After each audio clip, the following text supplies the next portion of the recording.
Hello and welcome to the 9th episode of the Rule of 2 here back on the C Cinema Reviews channel. We have officially surpassed the saga as far as films. Next week we will officially surpass the saga as far as we know, because we know that there will be 9 episodes. But anyway, I am here again, back as your host. I'm Jared, and as always with me is my sister.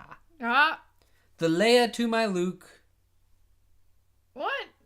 Okay, you want to do something different? Like, we could do something different. Yeah, but like those are Jason, Jaina. We don't know enough about them. Okay, fine. Well, the Leia to my Luke. My sister's here with me also, and if you have clicked on this and you haven't watched or listened to the previous episodes, we thank you. We hope you stick around. We're going to have 3 topics. Something just fell out there. We're going to have 3 topics today in the world of Star Wars, of course. Our first topic will be Thrawn, the comic book. We have issue number 3 right in front of us. It's pretty good. We'll talk about... Our second topic is Han and Lando. In the last shot, the book that comes out in 3 days, they have a team in one of their stories. There's going to be 3 different stories throughout the book. So in one of their stories, they're going to have a team of guys. So we have the official bios, mini bios for the team that they're going to be working with. And then our third story is Mark Hamill did an interview with Games Radar where he talked about some stuff in episode 8 and potentially episode 9. So that's our topics. And also 7, just for a tiny... Oh, yeah, he talks about episode 7 too. True. But we thank you again, excuse me, for clicking on the video. Hope you stay around. And let's just get into it. So Thrawn issue number 3. Tres. Issue number 3. I have it right here. Like I said. I'm sure you could have also gotten it digitally. Yeah. I mean, yeah, of course. You could get this digitally. We got it at our comic book store. I know this story. Because I read the book. This is a comic book based on the first Thrawn book by Timothy Zahn. So I'll let you go first. What do you think about this issue that mainly focuses around Arinda Pryce, who we also see in Star Wars Rebels? I didn't like it. I don't like Arinda. Really? And this was a little, I don't know, I want to say dense and fast for me. Mm-hmm. But yeah, I can see that. It needed more Thrawn. Of course. And but all of Star Wars needs more Thrawn, so. I mean, as far as the look of it, it's a very nicely drawn and colored in book. Mm-hmm. Better than some of the main Star Wars, like the regular Star Wars line. Some of those drawings are wonky, and this is actually really good. What do you think of Thrawn's sunglasses? I don't like them. You don't like them? No, they look they look just like regular sunglasses. Yeah, they look like sunglasses. That's the thing. Because he's just not enough Thrawn. It's too little. The sunglasses are bad. I don't like Arinda because I know about Rebels. And really? She's terrible in this too. But do you, at the beginning of this, do you enjoy her? Do you feel that she is like a good person or a good guy at the beginning of this comic? Because by the end of the comic, she ends up in a totally different place than she begins the comic book. What do you think about that? Sure, she seems innocent enough in the beginning. Mm-hmm. And she's trying to help out her family's mining company. Right. Not get overtaken by this governor. But all of that sort of innocence is, I know it's a comic and maybe I would have gotten more if I had read the book. Yeah. And I just think it's very rushed through. It was that sort quick. of innocence. Yes. It's very dense and very quick. So, at the same time, which is a little bit hard to swallow, but I'm not supposed to like her. She's not a good person. Right. When I first read the book, so I'll explain it to you guys out there. This comic book is issue number 3. In the first 2 issues, we got pretty much mainly Thrawn and Eli Vanto. So this third issue kind of veers away from the main story of the Thrawn novel, and goes to a subplot, a subplot of the Thrawn novel, which is Arinda Price, who we also see in Star Wars Rebels, and her pretty much upbringing. And this is the thing. In the book, they have these 2 stories intertwined between Thrawn moving up, and they have Arinda Price doing what she does in this this comic book. Sure. And so those are intertwined where and they go along with each other. Like, time passes and you get Thrawn here, and then they'll throw in Arinda Price, and then more Thrawn, and then a little bit more of it. So this comic book, I do totally understand that it was rushed, because it kind of pretty much takes all of Arinda Price's arc, or at least most of it, in that entire 300-page book, and puts it into one comic book. And that's where I totally understand your idea that it's rushed. So the reason why I think you would enjoy it more in the novel is because they stretch it out. Timothy Zahn has this 1-issue arc play throughout the entire book, rather than being thrown at your face in one quick. I mean, there's just only like 2, maybe 3 places where Thrawn is, and there's not enough Thrawning. Yeah. Like, he's just sort of doing stuff. When he does fight Hasishi, her like karate dude, her karate mentor, when he does fight her, in my opinion, like when you read that fight, they put it very, very well when they illustrated that, because when you read it, it's like Thrawn is totally doing his Thrawn thing and figuring out what she's doing, figuring out her stance, and then boom, he beats her. Yeah, but do you get inner monologue in the book? Yes. That's what I was missing, because you just see some sort of like standstills of like him like doing. You see like stuff. them fighting, and then you see like close-ups of his eyes. And it's supposed to make you think that it's supposed to like let you know that he is doing his Thrawn thing and getting all this information from her fighting style. Thrawn is Thrawning. Yeah, Thrawn is Thrawning in this, and he's figuring out her style. He's figuring out what she's doing, and then he figures out how to beat her. Yeah, well, I could see how showing the Thrawning part is hard in a comic book. Yeah, is very difficult. Rather than telling it in a book. Mm-hmm. But, I mean, it's okay. It wasn't the strongest one. No, I do think the first 2, but the one thing that I do... The reason, in my opinion, that this, other than the whole rush and everything, the reason I think that this is not as good as the first 2 is because throughout that entire book of Thrawn, you get Eli Vanto, and it's really the novel itself is from the point of Eli Vanto. Oh. And so you get him. You just see like one picture of him, but that's kind of it. And that's no it. Talking. So it's like Eli Vanto in the novel is pretty much us. We're learning about Thrawn. We're learning about how he does things. He doesn't like, they don't just flat out explain everything, because you got to be smart. Right. So. And that's what this book is missing to me. In the second issue, it very much talks about like, it shows him getting other offers to leave Thrawn, and he's like no, and he's angry with Thrawn. Different things happen. And then here they do talk a little bit about how he's still like an ensign or something, and he's not getting promotions because he's with Thrawn. Right. And so she tries to get him that. So I thought that was kind of cool. Arinda, yeah.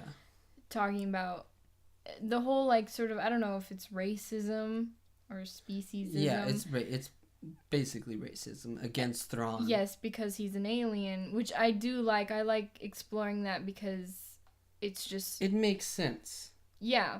It makes just sense. Adds another layer of like evil to the Empire. Mm-hmm. So that was one part I did like about this bit of comic, but I would have liked to have seen more of Eli. I do, that was just my opinion, but I do understand the whole is rush thing, but to me, and the reason that in the novel when we first meet her, like, it's genuine. She's trying to save her company from being taken over by this governor, and her gradual decline into villainy, I guess you would call it. Okay, I do have a question though. The governor here, is that the same one that is fighting for the rebels in Rebels? I don't think so. Okay, because they didn't look at all alike. No. And that guy seemed quite evil. So. Yeah, he was. Yeah, and so. I mean, the guy in the comic seems evil compared to the one in Rebels. Ryder. Yeah, Ryder. I want to say Mance Ryder, but that's a character in Game of Thrones. Yeah. Yeah. So her gradual decline into villainy is done over a longer period of time in the novel, and so to me that makes more sense than like, boom, this one character goes from sweet and innocent to evil in 25 pages or 30 pages or however long this is, you know. So right. I totally get where you're coming from. It doesn't really have a page count. I totally get where you're coming from. Yeah. So should we move on? The next part, the next issue, issue number 4 the next issue number 4 comes out on the 9th of May. And the little preview picture for issue number 4 is Thrawn standing behind Tarkin. And so I'm pretty excited to Does he now have a gray suit? Is that gray or is that just like a darkened white? That's gray. Okay. He doesn't have his white suit. I don't think he gets his white suit until he becomes the Admiral. Well, you never know. How right. many... Okay, never mind. No, yeah. Orson Krennic is a what? I don't know. A commander? Yeah. I can't hard, remember. The ranks are hard. Yeah, I can't remember when he gets his. But in the book, it's really cool the way these two interact with each other. So I want to see them interacting. Sure. So, yeah. That's pretty much it for Thrawn issue number 3. If you have any thoughts on this comic book that you would like to tell us, go ahead and tell that in the comments. In the comment section down below. Speaking. Just, with the Thrawn comic book or with any of our topics. Or if you want a topic for next week, tell us in the comment section down below. We just want to hear from you. Mm-hmm. Moving on, Han and Lando's team. Their crew. In Last Shot, their crew. So the way that I understand it is that in the Last Shot, you will have 3 different stories. Of Han and Lando. Times in his life. Yeah, of Han and Lando at different times in their lives. One is before episode 4. The second one is right after Jakku. The Battle of Jakku, which happens, I think, 5 years after episode 4. So like a year after episode 6, if my timeline is right. And then the third one would be somewhere in between episode 6 and 7. You like closer to 7. Oh, okay. So that's how I understand it. And I'm pretty sure that this crew is going to be for that second story, which will take place right after Jakku. Yes, because in the sort of description, it talks about Leia and Ben. Right. And so that'll be, okay, yeah. Makes sense. Timeline right there as far as when Ben is conceived is a little... He's conceived... At that point, though. Yeah, so it'll be weird. I'm sure we'll find out. Yeah. Maybe. I mean, I don't when he's conceived, but how old he is in the book. Yeah, I don't really care as far as how old he is and when he was conceived. It's like, to me, Star Wars age, I don't care. The only thing I do care about is Yoda's age, but that doesn't matter. So their team, Kasha Bateen is a Twi'lek strategist. Their crew, okay. Kasha Bateen, Twi'lek strategist. We don't see these characters, like we don't actually see them. We just see silhouettes of them in Del Rey's official like Twitter. They tweeted these out. But I think it said she's blue. So not positive on that. Don't quote me. But I think she's a Twi'lek. Blue. Yes. She's very smart as strategist, and she's good with a blaster. Sure. It'd be great to see more female characters be, good at things. Not just, Star Wars has always done that. Have great female characters who are good and strong and able to take care of themselves. Yeah, and I like Twi'leks, but I don't know how you say it. But yeah. I like them because, you really get them way at the beginning. Like, they're Well, I mean, within the original trilogy, you get them, so you're kind of already. Yeah. And they're not like it's a new species. Yeah, and there's a lot of Hera. There's a lot of great characters. Cham Syndulla, yeah. Yeah, among the Twi'lek race or species. And we also get one in that old Legends book, Deceived or something. What was... Yes. Malgus's girlfriend or something? Alina. Malgus's waifu. His waifu. They were together, like... Yeah. He was about to put a ring on it. Anyway, moving on. Flork's Biggles. He's an Ugnaught mechanic who loves droids and hates people. And his little bio thing says, like, he's always sleeping or whatever. Yeah. So he's going to be... Him and Peekpa, who we'll talk in a minute, are going to be they have to be the comic relief. I know Han and Lando will be funny, and so will Chewie. But I feel like these dudes, in this story at least, the second story, are going to be like the main comic relief. Sure. And that's such a terrible name. So. And Ugnaughts, they were in episode 5. What are Ugnaughts? The little guys, they're like the little pig nose guys. We see them in episode... In Rebels? Yeah. Oh, okay. Yeah, we see them in episode 5. Biggles. They're in like the scrap room where Chewbacca finds C-3PO. Oh. Obviously right. Chewbacca's on their team. One of the interesting things is after the liberation of Kashyyyk, which happens in the Aftermath trilogy, which you should definitely read, which happens in the Aftermath trilogy, he goes and he stays on Kashyyyk to spend time with his family, and then apparently during this book, somebody kidnaps some Wookiee children, and so Chewbacca's back in the game. And that's apparently how he gets back. Chewie. You can't have Han without Chewie. Right. That's lame. And the next person? Peekpa, like we talked about. Peekpa, Ewok hacker. He's a tech genius. He doesn't speak basic. No, but he understands it. Yeah, which will be pretty funny. I imagine, like... It'll be a Chewie thing? It'll be a Chewie... But the thing is, this character is in love with Chewie. They are smaller Chewies. This character's in love with Chewie, though. What? Like, in love? No. Like, in his bio, I think Chewbacca saved his sister on Endor. Oh, yeah, that's right. I read that. And so, like, this dude's almost got, like, a life debt to Chewie. Yeah. That's cool. Which begs the question, does Peekpa die? Oh, no. That's terrible. Who's the next person? I'm so sorry. Taka Jamarisa. A hotshot pilot, aspiring scoundrel. So apparently this character is going to be their pilot because they have to like infiltrate somebody. Yeah. Is this a guy?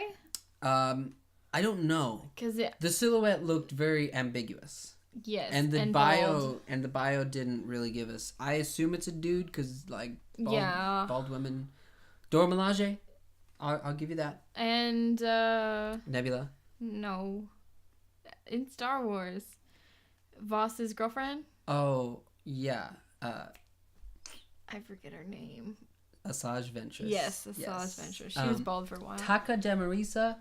So this person's role is that Han and Lando can't be the pilot because they have to infiltrate something, and so they're gonna get this person to be their pilot for this. Cool. Sounds cool. Anybody on there who like really stands out to you, as far as you want to learn more about them?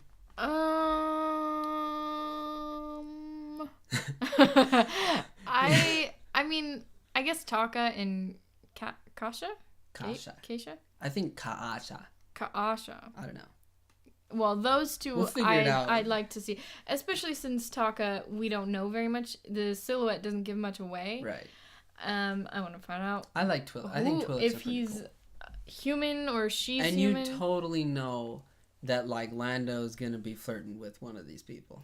Oh, didn't the bio say something about that with Kasha? Probably. Yeah. Kasha? Because at this point Han's got Leia, so Lando's like, right. Hello, what have we here?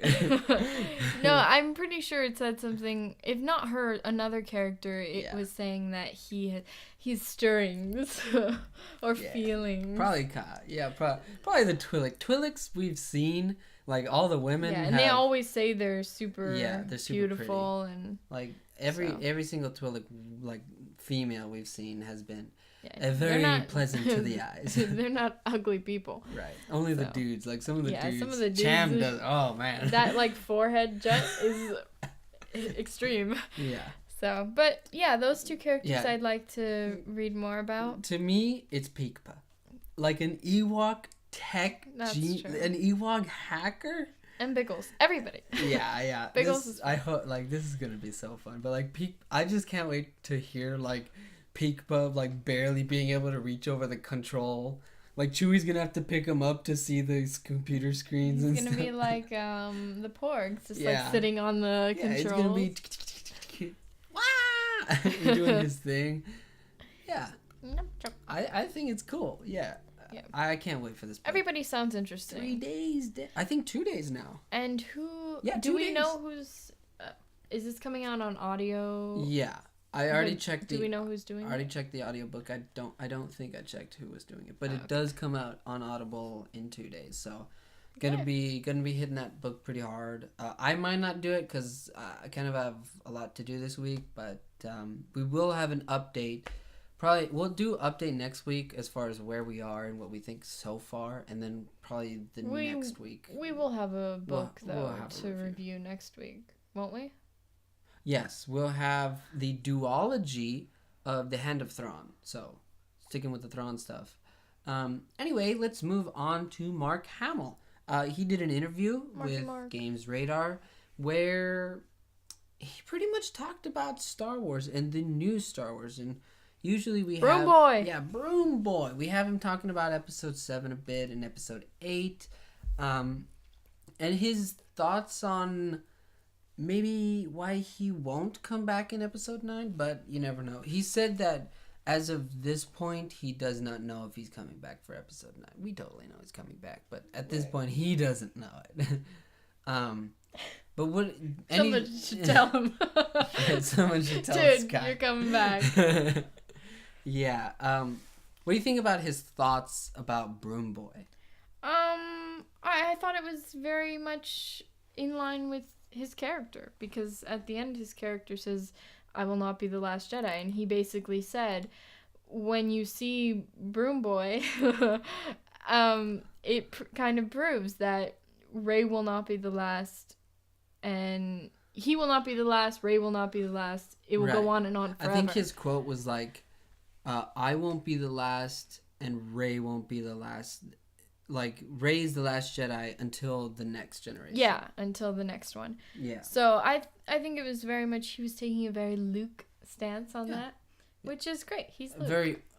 A very old school Luke. Right. And he also said that he didn't see it the first time. He didn't see the broom moving to Broom Boy's hand. Right. He just thought he picked it up, but then after, because I think he's seen it like 3 times in the thing. That's what he said anyway. Yeah. Or might have said. Don't quote me. But he said that like after a couple of that he saw, he's actually pulling it. Mm-hmm. So, and then he does a very sort of Jedi stance at the end. Yeah. But of course. Yeah, I like it. I more liked his comments about, I mean, I didn't like, because they're kind of sad, how he was talking about Harrison Ford and how he'll never get to work with him again, and he was like, on Solo, yeah. Yeah, on Star Wars. And he was like, that's very sad. And then with this one, The Last Jedi, he also said, maybe I could come back in a Force Ghost, still work, but then Carrie died. And he's like, well, I'll never get to work with her again. And that's it. Yeah. The team is broken up. Which is really sad, but, he also, I think he said you have to kind of disconnect from it. Yeah, emotionally. Yeah, but I think, it's really sad. Yeah, that's the thing to me. It's like, yes, you have to disconnect emotionally, but let's call a spade. Let's just be honest with everyone out there. We all wanted Luke to come back and ignite the Greed. We all wanted the holy trinity of Star Wars with Chewbacca. Like, never forget Chewbacca. We wanted them all to be back in the Falcon doing something. Right. We wanted them all to have that interaction with each other. Everybody, all 3 of them and Chewbacca together. We wanted that. And the fact that we didn't get that, it's very sad. Yeah. To me, that it's too late now. Yeah, and that you can't even have like Luke and Leia have like a proper conversation where Luke's not like, I gotta go. Right. It's yeah. And the Harrison Ford, like the Han and Luke stuff too. Like to me, I understand. I get that Luke and Leia have a certain relationship, but Han and Luke in episode 5 and 6, they are the best of friends. Like the only person that's closer is Chewie. Right. They are the best of friends. Like Leia, yeah, she's in love with Han, and that's obviously gonna be his best friend. But like as far as like friends, dude to dude, those dudes are friends. Yep. And that to me, that was really unfortunate that we didn't get to see those characters both together. And then we didn't even get the crying scene that was cut out of The Last Jedi. Last Jedi. So it is really sad that what he was talking about. Which makes me want to have a movie in between. I mean, we could get a standalone Luke.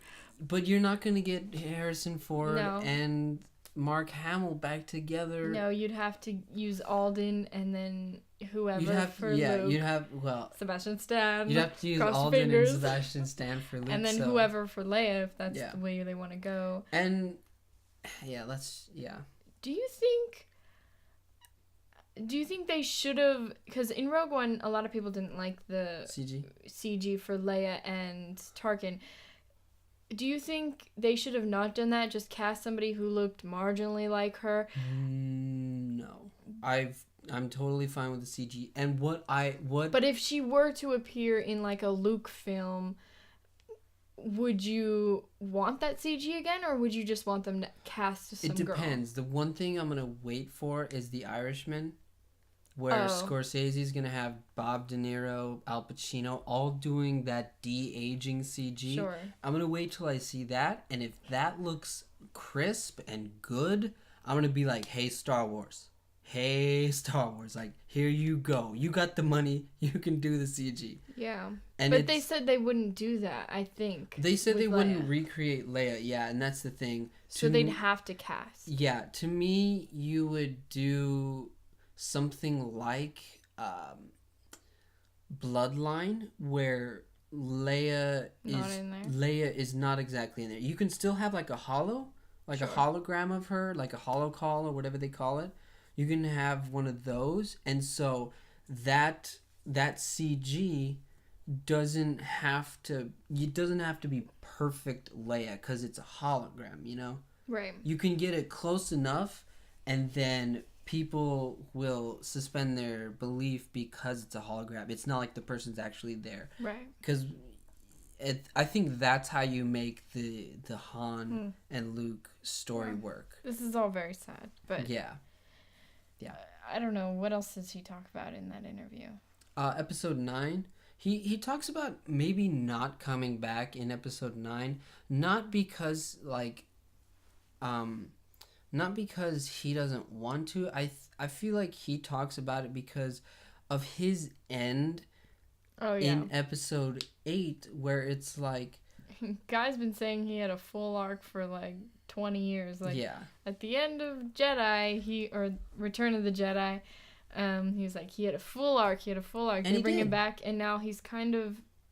He had a 1-movie arc, and like the way he talks about the end of episode 8, where Luke, spoiler alert, where Luke dies, he says that is such a peaceful ending. It's not, to me, he talks about it in a different regard as we talk about Obi-Wan, where it was kind of that violent, and even Yoda, where it's, him just silently going into the Force. It's kind of the same, but Luke was still doing Luke did something that caused his death. Like, Luke was saving the rebellion. Right. I still totally think that he's coming back. Yeah, Force Ghost, I think that's a must, because Rey still needs guidance. Rey needs a bunch of guidance. Even though Yoda did say she's got everything she needs, she doesn't, whatever. Yeah. But I still think... I feel like he meant the books. Like, he's got what she needs to start the Jedi, but, like, not become... Right. And just for those moments where, you know, things are getting hard, she's gonna burn down trees or something, he could just sort of pop up. Or even for Ben, whenever Ben is gonna burn down trees or something. Are you kidding me? I be would like, what are you doing, man? I want to be like the opposite. This would totally never happen, but I want it to be like the opposite, where it's like Luke haunting Ben, right? Rather than like helping out Rey. He's like, instead, my thought process is like, instead of helping Rey, I'm just gonna get that ghostly. I'm gonna mess up the other guy. Yeah.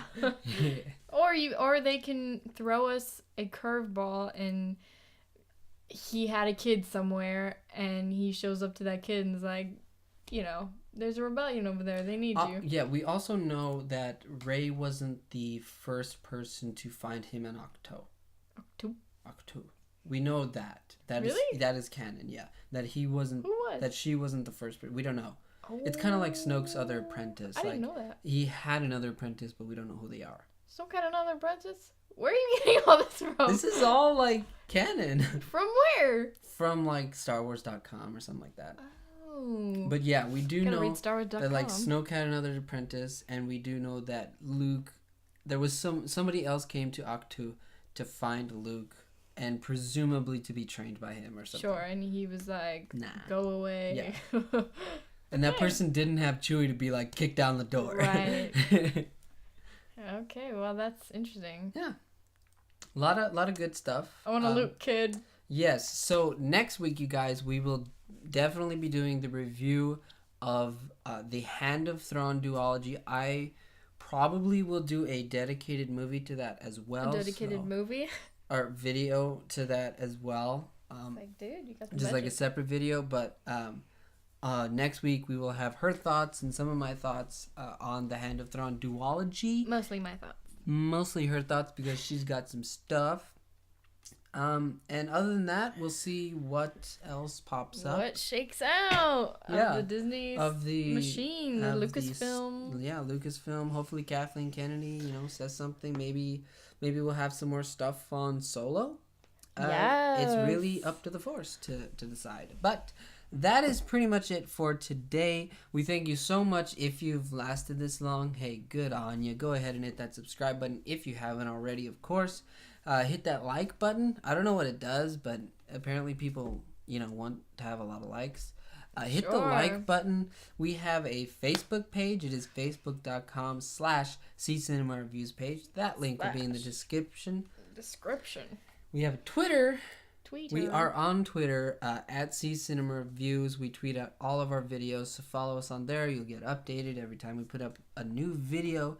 Thank you so much for listening, for watching. We hope you have a great day, and may the Force be with you. Always.